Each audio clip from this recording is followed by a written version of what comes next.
Hello, I'm going to be talking about Boris Johnson now. It's sort of ironic because yesterday I made a video about how the Scottish government can't seem to keep its act together and is sort of descending into a whirlpool of la-la landishness. And as I was uploading the video, there I saw that the Conservative Party are now tearing themselves apart with the resignation of Sajid Javid and Rishi Sunak.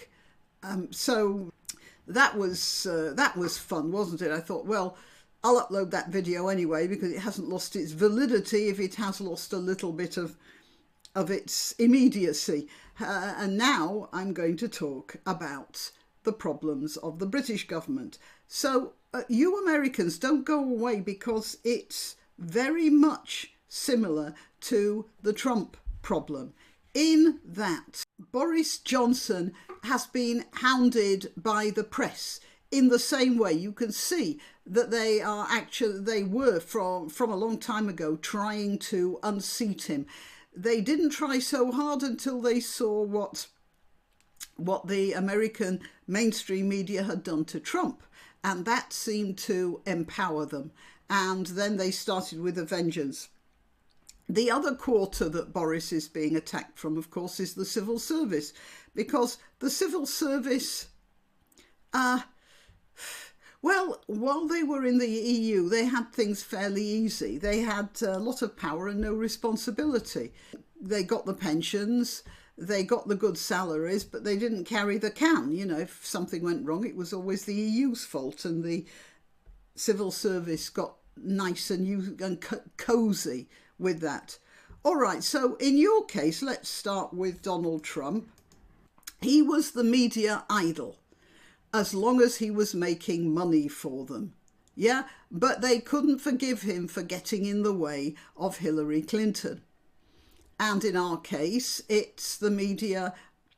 They've always been pro-Brexit. You can see from the way they reacted after the votes came in. And as I said, then there was the other problem with the civil service. Now, what's supposed to have caused the trouble now is a gropey MP called Pincher. The clue was in the name. Somebody should have warned Boris of that. And I don't know the facts. Some people say the report went to number 10. Others said it went to his office, but he didn't see it and didn't act. Other people said he did see it and he sort of boys will be boysed about it and didn't act on it. So I don't know. But the Labour Party too, boys will be boysed about the abduction gangs in the north of England, which turn out actually to be all over the country, by the way.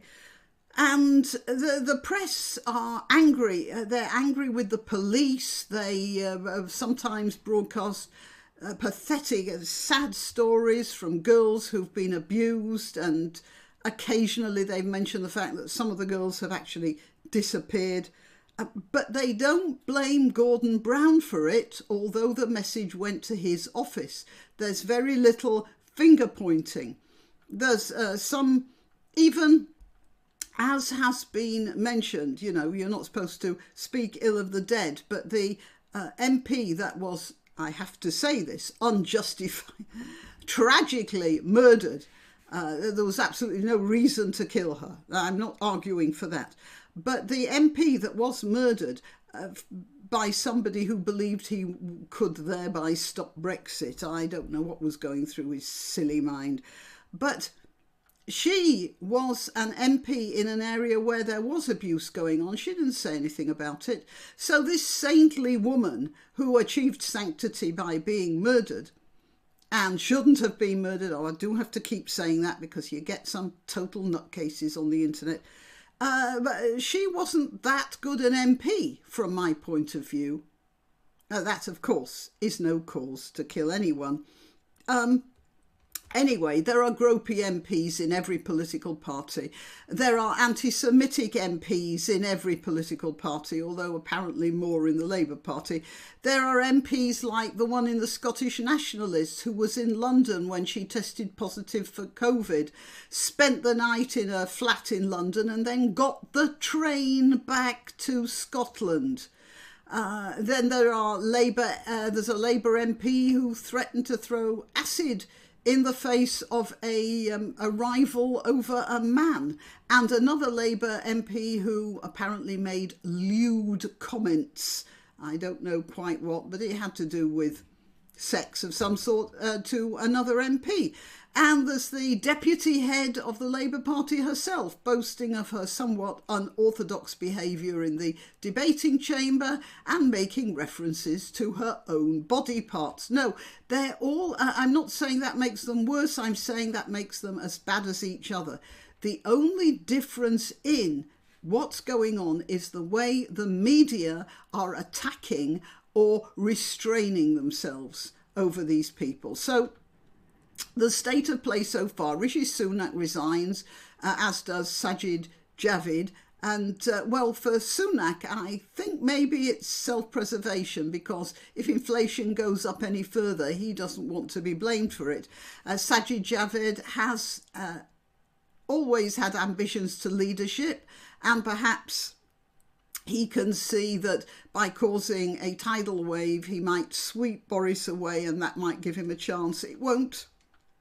That's what Michael Heseltine did over Margaret Thatcher. And as soon as he served his purpose by getting rid of her, he sank without trace and his political career was more or less finished. Everyone says that Johnson is finished. Now, part of the reason for his problems is, I'm sure, the brush with death he had at the beginning of the COVID epidemic. I think that slowed him down quite a lot. But what he has to do now is come out fighting with what we might call the Farage option. He should be striking back at the media's compliance with the EU over the Northern Ireland business, because they're just standing at the sidelines hooting with laughter over that.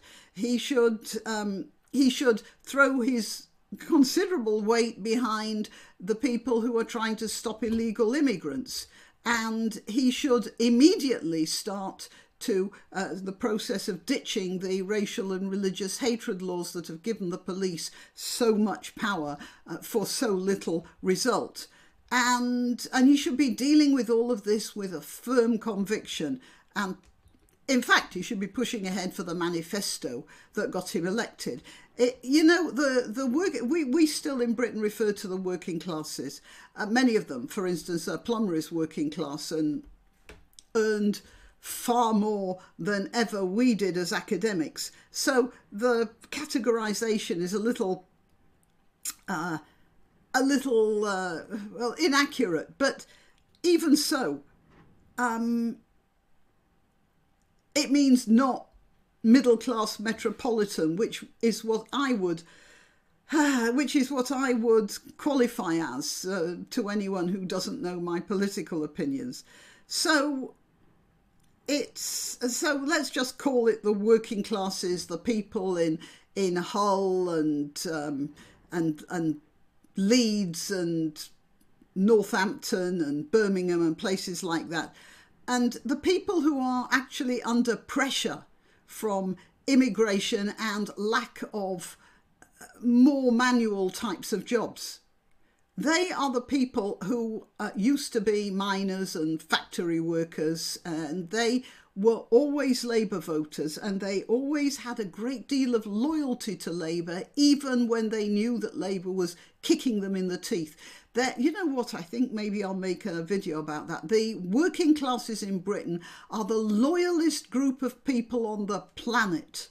And even when they know they're being shafted, they will stick with a certain group or party because they have pledged their loyalty. It took a long time for them to vote Conservative, and many of them did a lot of heart searching over that. Well, those working classes respected Nigel Farage, even though he's a toff, because he spoke for them. He spoke for them and their communities. They went to the Conservatives only because they thought that the Conservatives were going to do the job that Farage was going to do. Right, well, Boris can still get through this because a lot of people, including those working classes who voted for him, know that a lot of the bad publicity he's getting is coming from the media, who want to show themselves that they're as powerful as the media in America. Meanwhile, the media are not really pushing at the Keir Starmer beer and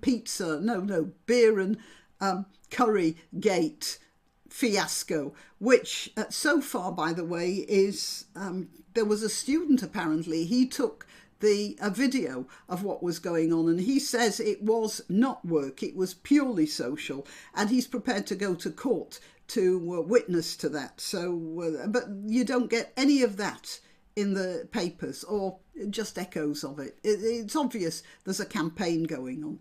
And I want Boris Johnson to stick with it, simply because I don't want this campaign to succeed. It's very bad. It's been very bad for America. We've seen the disaster that the media antagonism towards Trump has caused. And as somebody pointed out when in my previous video, I said that when you base a political system, or any sort of system actually, on how much you hate the other person, it's always going to end badly. That's what happened in America. Okay, so I don't want that to happen here.